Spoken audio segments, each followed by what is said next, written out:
आपकी नई सहेली। प्रिया किचन में चाय बना रही होती है और सुमन ड्राइंग रूम में बैठकर मजे से टीवी देख रही होती है। तभी दरवाजे की घंटी बजती है। प्रिया, जरा देखना तो कौन आया है। देखती हूँ मम्मी जी। प्रिया दरवाजा खोलती है तो सामने पड़ोस वाली विमला आंटी खड़ी होती है। नमस्ते आंटी जी, कैसी हैं आप? मैं तो बिल्कुल ठीक हूँ बेटा, पर तेरी सास को क्या हुआ है? आजकल कहीं दिखती ही नहीं है। जब देखो तब टीवी के आगे जमी रहती है। अंदर तो आइए आंटी।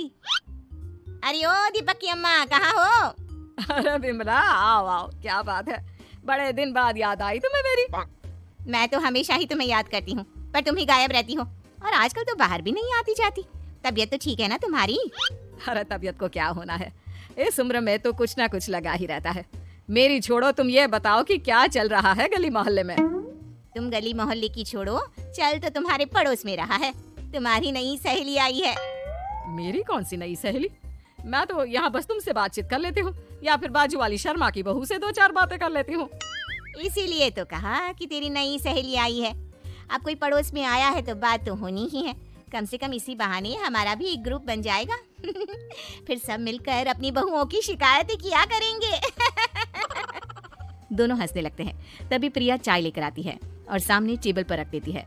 दोनों चाय पीती हैं और बातें करते हैं। चलो मैं चलती हूँ, अब कल मिलते हैं। राम राम। अगले दिन प्रिया किचन में कुछ काम कर रही होती है और सुमन आराम से सोफे पर बैठकर मटर छिल रही होती है। तभी डोरबेल बजती है। प्रिया दरवाजा खोलती है तो सामने उनकी नई पड़ोसन खड़ी होती है। जी, आप कौन? मैंने पहचाना नहीं। नमस्ते बेटा, मैं शारदा, आपके बगल वाले घर में अभी 2-4 दिन पहले ही शिफ्ट हुए हैं। ओह अच्छा अच्छा अच्छा, नमस्ते आंटी, अंदर आइए ना आप। देखिए तो मम्मी जी, आज कौन आया है। इतना कहकर प्रिया किचन में चाय बनाने चली जाती है। नई पड़ोसन को घर पे देखकर सुमन थोड़ा हैरान हो जाती है। नमस्ते बहन जी, मैं शारदा, आपकी नई पड़ोसन। अच्छा अच्छा, आप हैं हमारी नई पड़ोसन। आइए आइए, और बताइए कैसी हैं आप? जी बिल्कुल ठीक हूँ। वो दरअसल घर पर छोटी सी पूजा रखवाई थी, बस उसी का प्रसाद देने चली आई। सोचा इसी बहाने नए पड़ोसियों से भी मुलाकात हो जाएगी। ये तो बहुत अच्छा सोचा आपने। सुमन प्रिया को आवाज लगाती है। अरे ओ बहू, जरा चाय पानी का तो आके पूछ लो। ये आजकल की बहुएं भी ना, जब तक बोलो नहीं तब तक कुछ नहीं करेंगी। आई मम्मी जी। प्रिया चाय लेकर आती है। दोनों बैठकर चाय पीती हैं और खूब सारी बातें करती हैं। अच्छा बहन जी, अब मैं चलती हूँ, फिर मिलते हैं। अब तो आना जाना लगा ही रहेगा। शारदा के जाने के बाद प्रिया किचन से बाहर आती है। क्या बात है मम्मी जी, आप दोनों को देखकर तो लगा ही नहीं कि पहली बार मिल रही हो। आप दोनों तो बिल्कुल बिछड़ी हुई सहेलियों की तरह बातें कर रही थी। अरे जब दो औरतें मिल जाती है ना, तो बातें अपने आप ही निकल आती है। अब तू अपने काम पर ध्यान दे, बातों पे नहीं। ऐसे ही कुछ दिन बीत जाते हैं। अब सुमन और शारदा अच्छी सहेलियां बन गई होती हैं। दोनों एक साथ मंदिर जाती, मार्केट जाती और कभी कभी तो विमला भी इनके साथ मिलकर खूब हंसी ठिठोली करती। एक शाम तीनों बैठकर सुमन के घर पर चाय पी रही होती हैं कि तभी बहुत तेज बारिश शुरू हो जाती है। सुमन जोर से प्रिया को आवाज लगाती है। प्रिया, ओ प्रिया, देख कितनी तेज बारिश हो रही है। जाके छत से सारे कपड़े ले आ, नहीं तो सब भीग जाएंगे। सुमन 2 बार आवाज लगाती है लेकिन प्रिया का कोई जवाब नहीं आता। शायद प्रिया कुछ काम कर रही है, इसलिए कुछ जवाब नहीं दे रही। अरे काहे का काम, आराम फरमा रही होगी महारानी। तभी प्रिया बीमार हालत में अपने कमरे से बाहर निकलती है। हाँ मम्मी जी, क्या हुआ? मेरी तबीयत थोड़ी ठीक नहीं है ना, इसलिए आग लग गई। अरे सारे कपड़े भीग गए और तुझे सोने से फुर्सत नहीं है। सबके सामने सुमन के मुंह से ऐसी बातें सुनकर प्रिया उदास हो जाती है और छत से कपड़े उतारने चली जाती है। सुमन, ये क्या बात हुई? प्रिया ने बताया ना कि उसकी तबीयत ठीक नहीं, इसलिए उसकी आंख लग गई। तुम भी ना खामखा उसे सबके सामने सुना दिया। अरे आप नहीं जानती शारदा जी, कुछ बहुएं ना बहुत आलसी होती है, घर का एक काम नहीं करना चाहती। ऐसा नहीं है सुमन, तुम्हारी बहू तो बहुत प्यारी है, तुम्हारी सारी बात भी तो मानती है।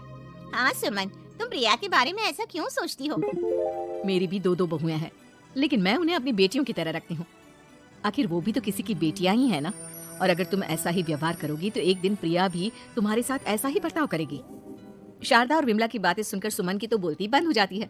वहीं प्रिया भी बाहर से सारी बातें सुन रही होती है। अरे मैं कोई उसकी दुश्मन थोड़ी ना हूँ, मैं भी उसकी माँ हूँ, लेकिन कभी कभी सास बनना पड़ता है, नहीं तो बहुएं हाथ से निकल जाती है। देखो सुमन, ये सब सोच का फर्क है। अगर तुम ये सोचोगी तो कभी प्रिया को अपनी बेटी नहीं बना पाओगी। इतना कहकर शारदा और विमला वहाँ से चली जाती हैं और सुमन अकेले बैठकर उनकी बातें सोचने लगती है। अगले दिन प्रिया और दीपक अपने कमरे में बैठकर बात कर रहे होते हैं और सुमन उनके कमरे के बाहर कुछ काम कर रही होती है और उन दोनों की बातें सुन लेती है। दीपक, तुम्हें पता है हमारे पड़ोस में जो शारदा आंटी है ना, बहुत अच्छी हैं। अच्छा, ऐसा क्या हो गया जो तुम्हें वो इतनी अच्छी लगने लग गई? कुछ खास नहीं, बस कल जब मम्मी जी मुझे सबके सामने सुना रही थी तो शारदा आंटी ने मेरा साथ दिया। मैं तो सच में हैरान ही रह गई थी जब उन्होंने मम्मी जी को मुझसे ऐसा बर्ताव करने के लिए मना किया। अच्छा, फिर क्या हुआ? होना क्या था, शारदा आंटी तो मम्मी जी को समझा ही रही थी कि बहू को भी बेटी की तरह ही रखना चाहिए, लेकिन मम्मी जी तो मम्मी जी है ना, उन्हें तो मुझ में हमेशा कमी ही दिखती है। काश मुझे भी शारदा आंटी जैसी सास मिली होती जो मुझे भी अपनी बेटी जैसी समझती। सुमन ये सब सुनकर बहुत उदास हो जाती है और वहाँ से चली जाती है। प्रिया की बातें सुमन के कानों में बार बार गूंज रही थी। उसे बहुत शर्मिंदगी महसूस हो रही थी कि उसने प्रिया के साथ बहुत गलत किया है। अगले दिन सुमन शारदा और विमला को बुलाती है। क्या बात है सुमन, आज तूने ऐसे अचानक क्यों बुलाया? सब ठीक तो है ना? हाँ हाँ, सब ठीक है, तुम दोनों बैठो तो सही। तब तक दीपक और उसके पापा भी आ जाते हैं। प्रिया, तुम भी आ जाओ।